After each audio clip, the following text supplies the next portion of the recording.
And here we are, Knott's Berry Farm. Haven't been here in a while, and as you can tell, I don't sound very good because it's spring and my allergies are acting up really badly. But got fast lanes, so I don't have to worry about all those buses in the parking lot. And I got like the whole package. I got fast lane, I got a souvenir cup, I got Boysenberry tasting card, I got fun picks. You know, you name it, I have it on this ticket. I'm like, you know what, I'm gonna go all out. It's my last time at Knott's Berry Farm, so might as well.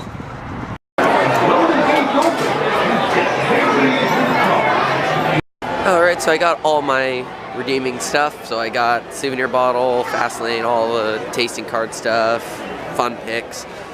So I got all that and then took a ride on Ghost Rider. I'm just not a fan of it. I think it used to run better when they first refurbished it, and I think it overall ran better with the PTC trains. I'm just not a fan of it. Kind of wish they RMC'd it instead, honestly. I mean, it's not a bad wooden coaster, but it's not like it's nothing like fantastic. I mean, what it wishes it was Shivering Timbers. If it was Shivering Timbers, it would be amazing. But it focuses too much on lateral turns on a Shivering Timbers kind of layout, if that makes sense. Like, it has the very like kind of out and back kind of layout like Shivering Timbers, but it focuses more on lateral turns, which doesn't work on a very linear ride. I think Shivering Timbers is the better Ghost Rider. Good thing about Knott's Berry Farm is it's a very small park, so if you want to get from one side of the park to the other, it only takes like 2 minutes. I mean, Ghost Rider's literally right there, and that's the opposite side of the park from Hang Time. And Hang Time's right here, so it's really not that far of a walk compared to like parks like Magic Mountain or Cedar Point. You'll be walking like a mile to get from one ride to the other if you're going across the park. Here, it's about like a 2-minute walk. So I just got off Hang Time, and I actually really like this ride. I mean, it's not like anything outstanding or crazy, but it's, you know, it's just a really fun coaster. It's just fun. I just love Beyond Vertical Drops, and it's just got some wacky elements to it. It's kind of like an El Loco, and I love those. Those are just fun. So it's a great type of coaster, and restraint-wise, it's the closest thing we're going to get to a B&M Hyper in California, so sorry, Californians, you're going to have to deal with this for a while.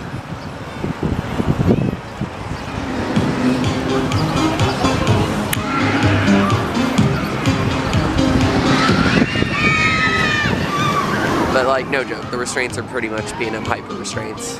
They're really good. You can get some pretty good room on it, and basically it feels like you're coming out of your seat every inversion if you get it just at the right spot.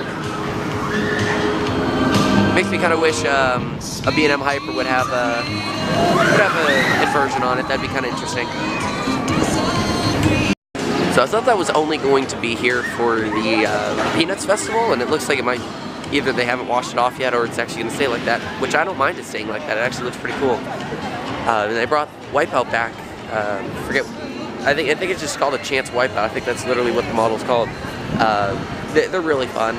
Wish they would enclose it like the one at Worlds of Fun, because the Worlds of Fun one has some really good theming on it, and that one's just amazing. So I wish they kind of did something like that here. Maybe put it in that ballroom back there.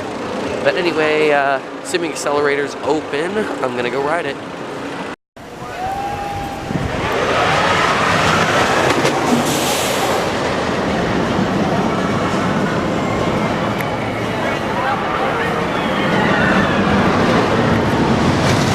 So I just got off the Accelerator, and you know, it's actually a fun ride. I mean, it's short. Really, the only two good parts are the launch and then the top hat. You know, I kind of wish it was actually the stealth layout from Thorough Park or Zatarain's layout, like where it's just the hill afterwards, because I feel like the airtime hill actually would have been better than the two overbanks, even though it is shorter. I think that would have been the actual better layout. But it's still a fun ride, and the launch is pretty good. So I was going to do Timber Mountain, and apparently they actually removed the fast lane from it. They used to have fast lane line for it, and now they don't. Walked up and they told me they don't have it anymore. Interesting. I mean, it doesn't have a long line, and I'll probably ride it later. But I mean, if I was just gonna walk on it, I was just gonna walk on it. But it's like 15-20 minute wait. I can do that. It's pretty high capacity. But in the meantime, might as well just go do Silver Bullet since it's right here. Silver Bullet is definitely one of my favorite inverts. I really don't know where to rank it. Like, I need to ride Banshee again, because I keep putting this in front of Banshee, and then I'll ride Banshee again, and I'll put Banshee in front of it, and now I'm riding this, and I'm like, I kind of want to put it in front of Banshee. I think they have very similar forces to each other. They're both really fun. And it's just a fun ride. It's just a really fun ride. It's nothing like, you know, crazy or outstanding. It's just really, really fun. And that's what I enjoy about Silver Bullet. It's just a really fun ride. And this overbank is absolutely amazing on it. Is it inversion? I don't think anybody knows. Like, you look at some angles and you're like, oh, that's an inversion. And then other angles you're like, it's kind of not an inversion. I don't know, it's probably right near 135 degrees. It's probably like 134 or 135, and that's the difference between inversion and not an inversion. And then thing that's not very talked about is this little swing right here, a little pop of air time, and then into the corkscrew. And this helix is forceful. Like, people want to say Silver Bullet's forceless. No, that helix is absolutely insane. It's not Montu, but it's pretty intense. Oh, I absolutely love Soul Spin. I mean, it is the biggest top scan that there is. It's got the 6 seats. I sat on the inside because the outside was already taken, and I want to sit on one of the edge seats, so I took the inside instead. But it's such a great ride, but it is proof that people in the US cannot handle intense rides, because it's on its medium cycle right now. It's not on the super short cycle, it's on the medium one. I have the comparison somewhere. I posted somewhere a while ago. So there's 3 different modes. This is the medium mode that it's on right now. I guess the other one was too intense for people in the US. And even with that, it still has no line because people are too scared to ride it. So it's funny because, like, if you go to Mexico, Japan, it would have a long line. Like, people would be waiting for like an hour for it. And I saved Montezuma's Revenge for last of the big coasters because it is my favorite. And always good to end off the last big coaster in the park with Montezuma.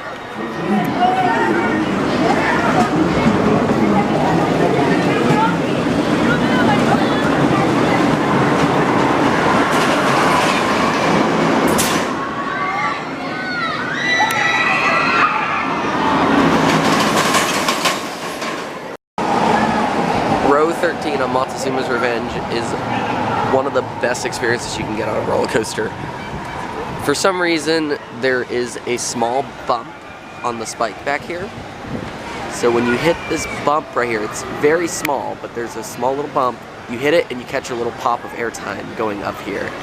And it's unlike any other shuttle coaster you'll ever experience.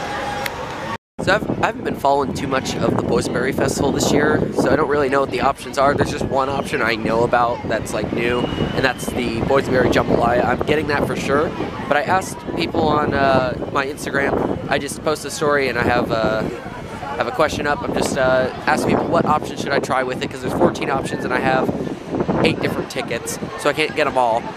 So I asked which option should I get? And I'm going to go ride Ghost Rider in the meantime. Hopefully I'll get some answers to that once I get off. So the first item I'm starting off with is the Boysenberry Jambalaya. And that's over here right by Ghost Rider, by its exit. And this looks really, really good. Alright, so the Jambalaya is actually really good. I recommend it, but at the same time I don't want to recommend it, because if you're going for Boysenberry Festival, you want Boysenberry stuff, right? The Jambalaya has very little Boysenberry in it. It's like a small little bit of sauce they put on top of it. It just makes it sweeter. You can't really even taste the Boysenberry. So if you're going strictly for Boysenberry stuff, don't go with the Jambalaya. But if you love Jambalaya, go for it. Also, I want to point out they have a single rider line for Ghost Rider now. That is brand new. So they have a single rider line. That should help you get through the line faster. It just goes up that ramp and directly into the station. Now, a lot of people come to Knott's very far for the coasters, and I tell people that's not the right way to go, not the right mindset to come into the park too. A lot of cool things like this. Howdy there, sir. How you doing? Good. Not every day you just see a donkey walking through a theme park.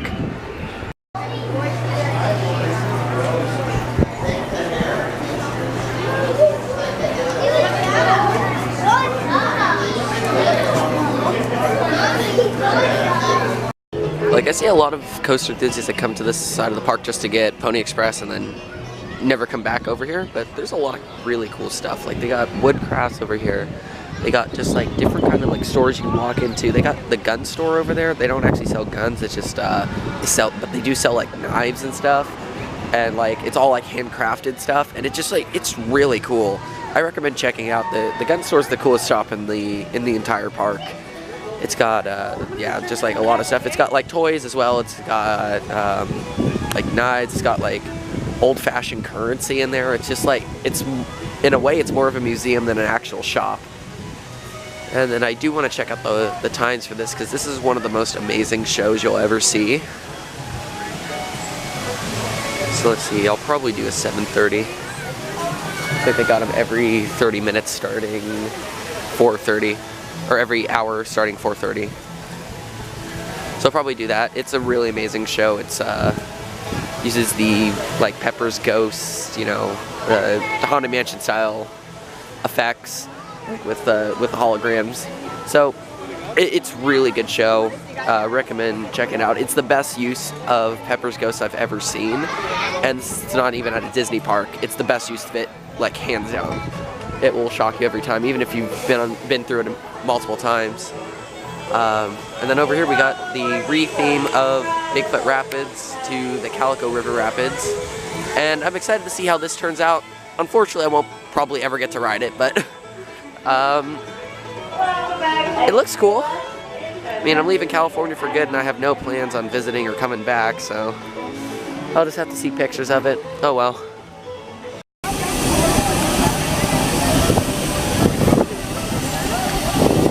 So I just got off of Timber Mountain Log Ride, and I'm gonna go check out some more stuff in the Boysenberry Festival. So like I said, there was no fast lane for it anymore, but the wait wasn't too bad. It's maybe 20-25 minutes, and it's such a good ride. It's worth it. Hopefully I'll get to ride it again tonight. I would assume the crowds would lighten up a little bit later tonight. They are open till 10 o'clock. So I got someone saying try number 6, and that's an item that actually looks really good to me, and that's the Boysenberry chili, and that is stand number 6. So I'm gonna try to find that. The Boysenberry chili was pretty good. Just like kind of like with the jambalaya, it didn't have too much of a boysenberry taste. A little bit more than the jambalaya did, but not too much more. So if you're going for something more boysenberry, I would stay away from the chili, because that one's not too impressive with the boysenberry. It's actually, but they do garnish it with some actual boysenberries on top. So if you want that part of it, then go for the chili. But if you're expecting something super like packed with boysenberry, that one's not really it.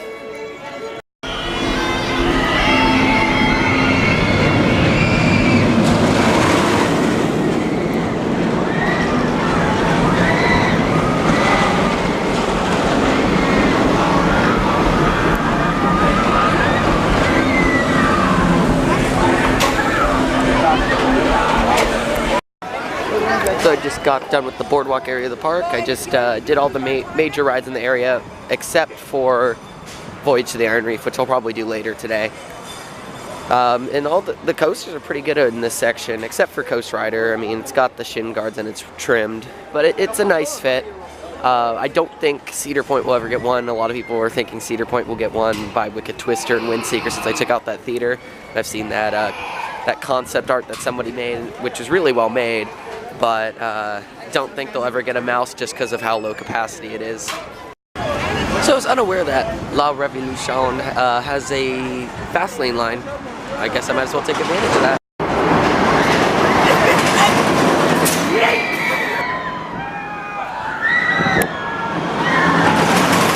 So with the Boysenberry Festival, I've been kind of going off and on with it. My goal is to try to not buy any food for the rest of the day, since I have the tasting card, which should be enough. So I've been going back and forth, like I'll ride rides, I'll take one sample of Boysenberry, and then go back to riding. So about I'm about halfway done with it. And I'm gonna take a quick break, go to the car, recharge my phone.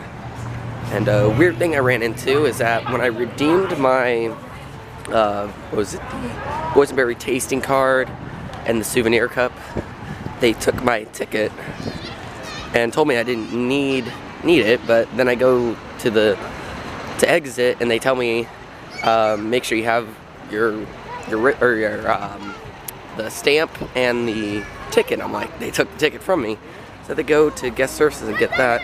Never seen that. That's a strange thing. Alright, so I'm back inside the park now. Took a break, charged my phone.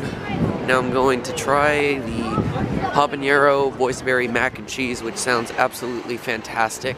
That's over where I got my first thing, which was the jambalaya. So that's at Wagon Wheel Pizza, right across from Ghost Rider's exit. Boysenberry mac and cheese was one of the better items, I think, today. At first, I was kind of skeptical on it. The more I ate of it, it was actually pretty good.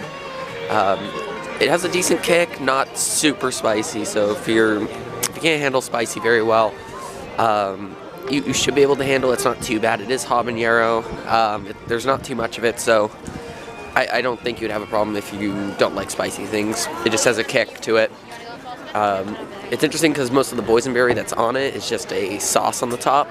I'm not sure what kind of sauce. I would assume it's just their boysenberry barbecue sauce, which is amazing. So those boysenberry skewers were actually really, really good. I mean, I say actually like they weren't going to be good. Of course they were good. They got boysenberry barbecue sauce on them, plus like a boysenberry chipotle aioli on it, which was actually pretty good. I'm usually not like too big on that kind of aioli kind of stuff, but that one was actually really good. Definitely recommend that be one of your choices if you get the tasting card. There's a few good options. Just I do recommend. There's a couple ones I do think you should stay away from. Don't go with the hummus. I had that last year. That was not very good. The alade, which is just like street corn with mayo on it. It's not my thing. You might like it. Some people said they really like it. It's kind of hit or miss with that one. Boysenberry sausage on a bun. I didn't really like that one last year. So basically I'm only trying to do the new ones this year. There's a few I would avoid. The ones that you might question, just don't try them. Do the ones that you know you're gonna like for sure, because you only get 8 of them. So just do the ones that you know you are going to like. The flank steak was pretty good. The boysenberry cream cheese sauce that it came with, a little bit questionable choice with that. I don't know, I just didn't think it fit. It was good. I mean, like, I just ate the steak kind of plain without it. I knew that was kind of going to be just like a gimmick with that one. I tried it once with the sauce, and I was like, you know what? It's good on its own. So those boysenberry jerk wings were pretty good. I think they're a little bit different from how they were in the past. I think they have more seasoning on them. I didn't notice like too much of a difference because they're pretty much soaked in the boysenberry barbecue sauce, which nothing wrong with. I just didn't notice any difference from last year's, if there was any. I think they had more seasoning on them this year. I think that's just what it was. They were still really good. But I have one more left, but I think I'm gonna wait till I get off of Ghost Rider because I'm full. That's a lot of food. That line for Ghost Rider is absolutely crazy. All the switchbacks are filled down here, all the switchbacks are up there. And then single rider is actually looking, it's looking decent. It's not too bad, probably 30 minutes maximum, maybe 20 minutes. Then fast lane, nobody in that. Honestly, don't care what anybody says. I absolutely love Pony Express. It's such a unique ride. There's not many coasters where you get to ride in this position. And this twist right here is very close to like Maverick style twist. Like nobody talks about it. It's really good. It's like you come through this full speed and then just whoop, nice laterals to the side. And if you sit towards the front, and the front for some reason never has a weight on this ride, you get a little pop of airtime going over this hill. I've had the lack of Voyage to the Iron Reef today, so you know what? I'm gonna change that. I'm gonna go ride Voyage to the Iron Reef. It's a really fun dark ride. So I figured out why Iron Reef, the shooting is so jank on it. It's not smooth like Battle for Metropolis or Toy Story Mania for one reason. The screen is not one giant target like it is on those ones. It actually has targets behind the screens based on the animation going in front. So there's static targets that you can shoot at that turn off and on depending on what's on the screen. So that's why even though you hit it, you are aiming directly at something, sometimes you do not hit it because you have to hit the sensor, and that's why it's kind of jank, because it does that. Like Battle for Metropolis, you can shoot anywhere on the screen. That's why I always get a really good score every time I ride it. I cannot get a good score on this ride. Like I was sitting next to someone that was probably like in their 60s, and he kicked my butt because I am not good at this one because you have to shoot directly on the sensors. I figured this out because the ride stopped for a second and the screen turned blank, or like turned black, and I noticed that there's these little red sensors, kind of like how you'd find on older dark rides, like what is it, the Boo Blasters? Like it's similar to those, but it's just behind that. And while I'm here, I might as well do the Easter egg one more time before I leave. It plays old 20s music because this area used to be the Roaring 20s. So it's a funny little Easter egg that you can do by ringing the doorbell right there. I think I just blew that employee's mind right there. I don't think he knew about that. He just looked at me and gave me this look like, why did you do that? It's just a little Easter egg that they have set out there. So I guess I'm gonna do more hang time because hang time's really fun. Alright, so I just did 2 rides on hang time at night, and it's so cool at night. I don't think I've ridden it at night yet. I think this is the first time I've done it. It's so cool. I think it's supposed to be lit up purple for the Boysenberry Festival, but it looks like they messed up tonight and it's doing its normal light show, which I'm totally okay with. It looks really cool. And I love the drop on this. Like honestly, I think this is a better version of like Takabisha. Like I think it's very similar in a way because it's got the same kind of drop and everything and similar inversions. I think this is like the better Takabisha, honestly.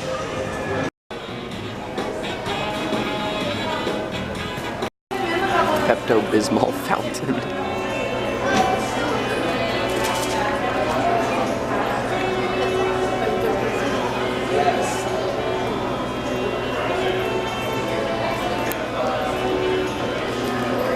Thank you. My pleasure. So I just ended up using my last ticket for the tortilla chips with the ice cream. That was an interesting combo, but with the cinnamon it was actually really good.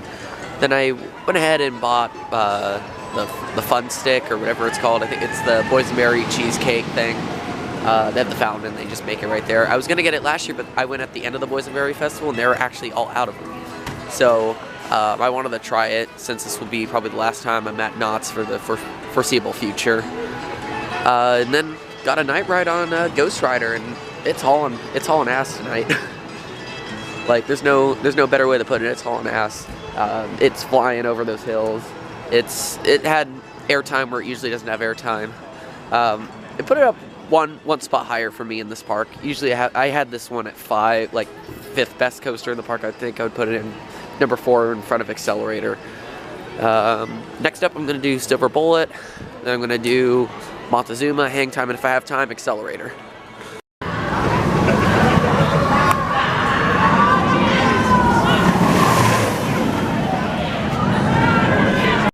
So I just did a basic loop around the park, Ghost Rider, Silver Bullet, Montezuma, and then Hang Time. Not going to deal with Accelerator.